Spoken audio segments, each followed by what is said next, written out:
As eleições municipais deste ano podem ser adiadas por causa da pandemia da Covid-19. O assunto está em discussão no Tribunal Superior Eleitoral. A cada 2 anos, no primeiro domingo de outubro, brasileiros vão às urnas escolher seus representantes. Mas a falta de perspectiva quanto ao fim da pandemia do novo coronavírus abre uma discussão entre magistrados, políticos e eleitores quanto à realização das eleições neste ano. Alguns acreditam que ainda é cedo para que o Tribunal Superior Eleitoral defina o adiamento do pleito, já que o calendário eleitoral continua sendo seguido e o último dia para registro de candidaturas está previsto para 15 de agosto. Diante também do que vinha acontecendo no mundo com relação às eleições, porque só adiaram suas eleições a maioria dos países que teriam eleições em abril, março e maio. Então, conforme a nossa Constituição, as nossas eleições acontecem no primeiro domingo de outubro.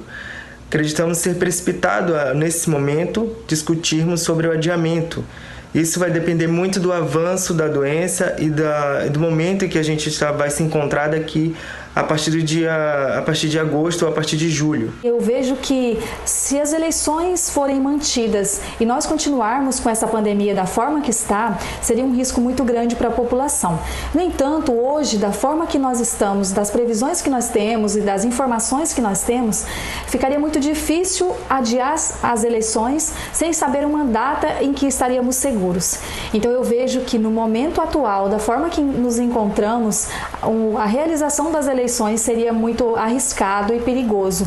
No entanto, é muito complicado, verificar qual data seria seguro para a população. O rumo das discussões das eleições este ano traz também, além da possibilidade de modificação da data do pleito, outra hipótese, a de unificação de mandato, o que pode fazer com que prefeitos e vereadores continuem nos cargos até 2022, quando as eleições poderiam acontecer normalmente no primeiro domingo do mês de outubro. Para saber um pouco mais sobre essas duas hipóteses, nós conversamos com o advogado Joaci Loura. Vamos ver o que ele tem a dizer. Porque para adiar as eleições não é apenas com uma canetada que vai lá e se muda a data. Está mudado para o dia tal, não é assim. Precisa primeiramente que o Congresso Nacional, através de um projeto de emenda constitucional, ele discuta nas duas casas legislativas, seja sancionado pelo presidente da República e seja integrado então ao nosso ordenamento jurídico. Por quê? Porque na Constituição é que se define a data do primeiro turno e a data do segundo turno para as eleições. Então isso precisa ser mudado através de PEC. E também porque a próxima data, vamos dizer, mais importante para as eleições neste momento serão as convenções, que vai acontecer entre 20 de julho e 5 de agosto. Até lá, quem sabe, pelas orientações dos sanitaristas e da ciência, o pico de coronavírus começar a declinar, obviamente, se a população também ajudar. Existe ainda, nesse contexto, a possibilidade de um terceiro cenário, onde as eleições seriam adiadas, porém prefeitos e vereadores não permaneceriam nos cargos. A administração dos municípios seria repassada aos juízes responsáveis pelas comarcas de cada cidade. Mas, conforme o advogado, essa possibilidade não está sendo discutida pelo Tribunal Superior Eleitoral. Neste caso de adiamento das eleições, deve ser dito que não há essa perspectiva neste momento ainda pelo TSE.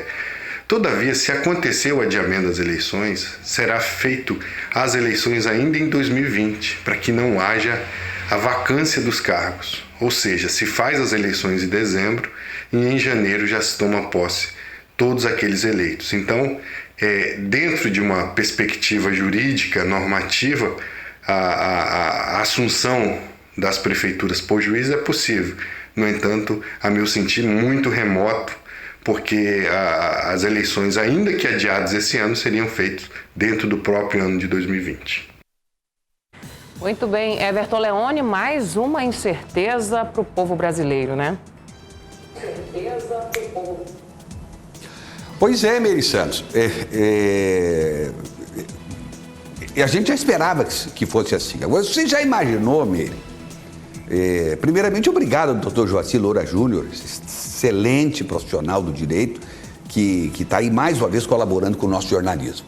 Mas você já imaginou, Meire, agora em mais ou menos por julho, agosto, o candidato chegar para conversar contigo, te apertar a tua mão, te dar um abraço, te pedir voto, hein? Que problema que vai ser, hein? Olha, para mim essa eleição que vai lá para janeiro, para fevereiro, mas enfim, claro que tem as tecnicidades todas, tem as questões legais, constitucionais e assim por diante. Mas outubro, novembro, dezembro, eu tenho certeza que não há clima para eleição nesse país. Não há clima, e que não venha candidato conversar comigo e querer apertar minha mão, que não vai ter. O que é isso?